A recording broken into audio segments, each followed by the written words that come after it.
Hello guys, after a busy week, here we are finally back again at another White Forest deck profile. But before anything, I just want to announce the winner, Mr. Bao Nguyen, 5634. I have already contacted you last week. Please get back to me as soon as you can. Otherwise, I'm gonna have to pick another lucky winner. So please do that as soon as you can if you're watching this video. And yeah, hopefully next week I'm gonna be a little bit more free of time so I can show you the other deck profiles I want to show you. I've been working on that Millennium build. I also have an updated toy box version because I haven't worked with toy box in so long, and I think it's still very good. And yeah, I've also been exploring with Blue Eyes and also Dragoon. So I don't have those ready yet, but I'm also working on those, and hopefully I'll have them ready for next week. But for today, let's show you the Fiendsmith version that I've been playing recently, and that it has had a decent amount of results. So for the White Forest engine, we did make a lot of changes that surprisingly worked really well. So I cut the Stellar.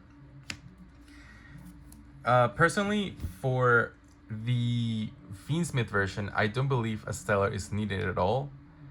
I was a little bit scared and hesitant to do it, but after taking the leap, I completely did not miss it at all. I think it was a very good call on that sense. But yeah, it worked really well.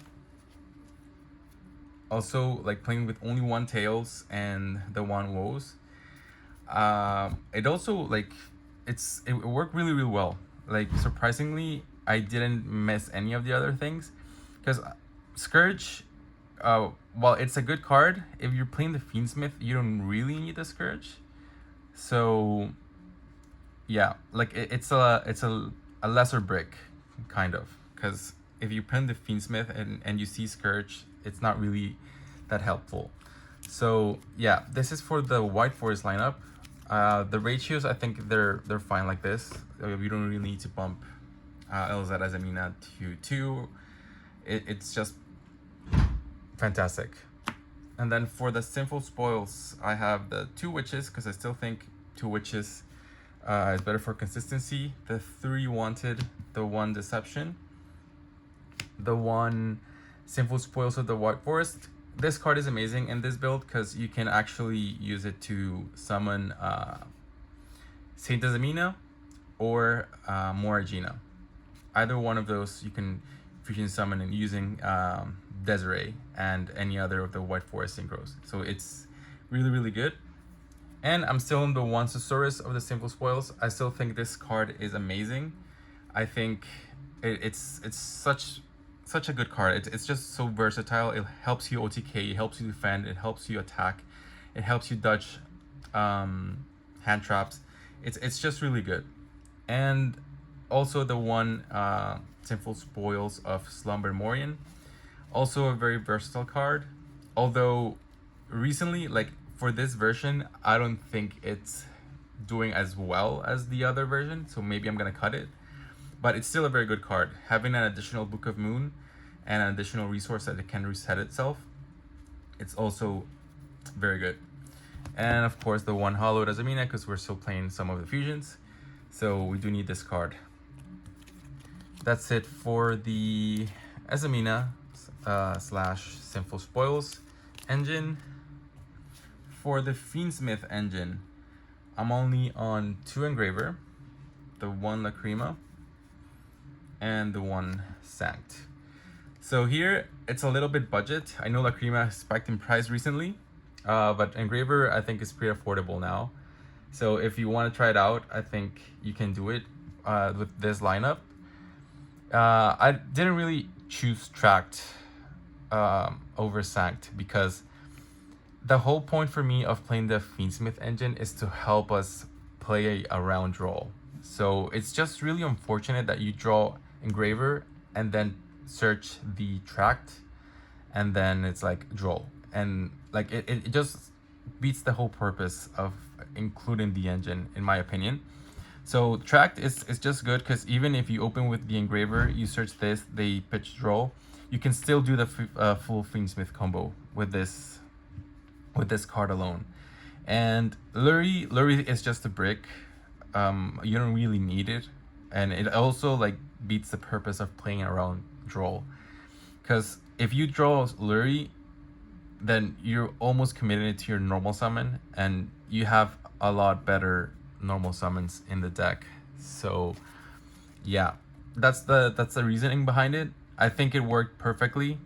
The times I played around Droll with this was insane. Like, people were not expecting it at all, because usually you just pitch for tracked and that's it.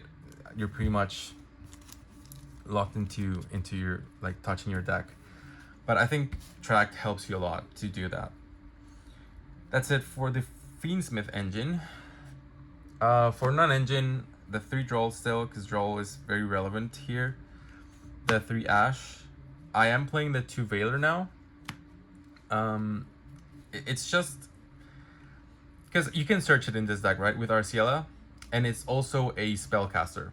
So say, like, during your turn, if you use Veiler or even Droll too, because Droll is also a spellcaster, and you have Susurrus of the Sinful Spoils, you're already like winning in terms of like dodging Veilers or Imperms.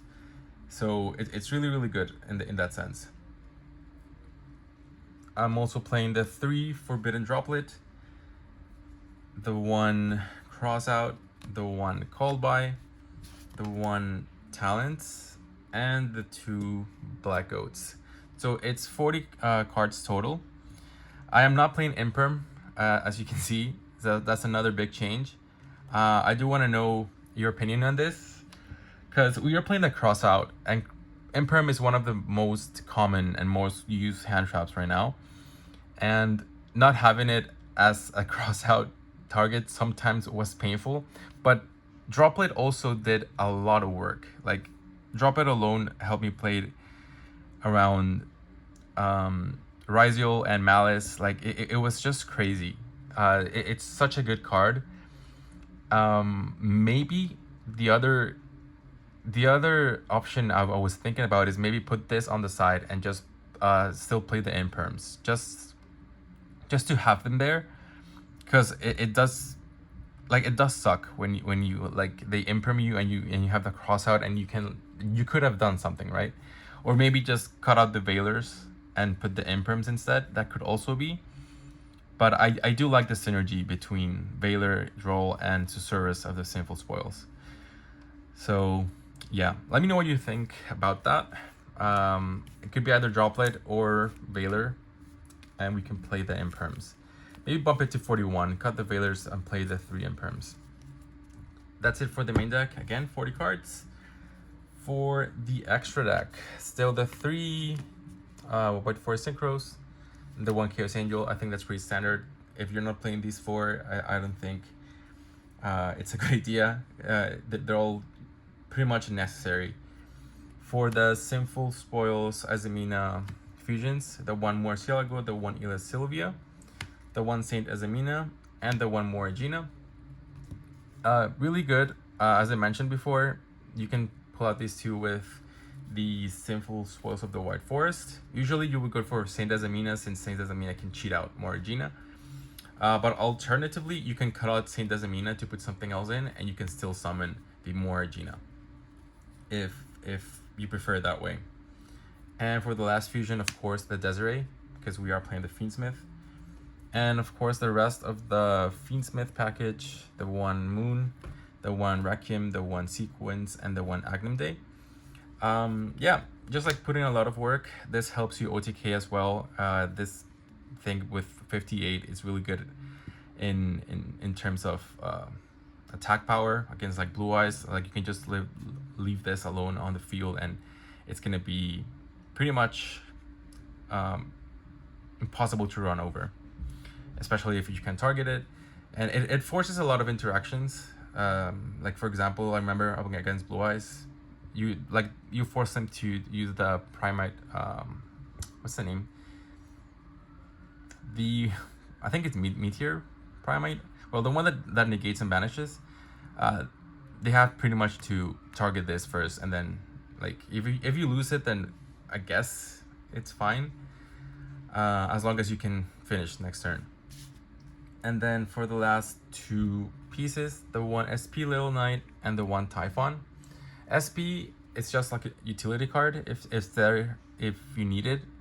Typhon, however, I feel that I think it's just not as good for White Forest, because sometimes, like, yeah, you can put Typhon on the field and then what? Like, you don't really have enough to like maybe survive or have follow up for next turn. So Typhon, although it's a very, very good neat card, I think we can cut it for something else that might be slightly better. Maybe like Babushka, perhaps. I don't know. Also, let me know your thoughts on that. And yeah, that's pretty much it for the update on the Fiendsmith. I think it performed really well. Overall, I had a good record. I only lost the last round. And yeah, like overall, like it served its purpose in the sense of like I wanted to have the option to play around Droll, and it did it amazingly well. So yeah, that's it for the deck profile, guys. Thank you again for watching, and I'll keep you posted on the other deck profiles I'm planning to upload. See you.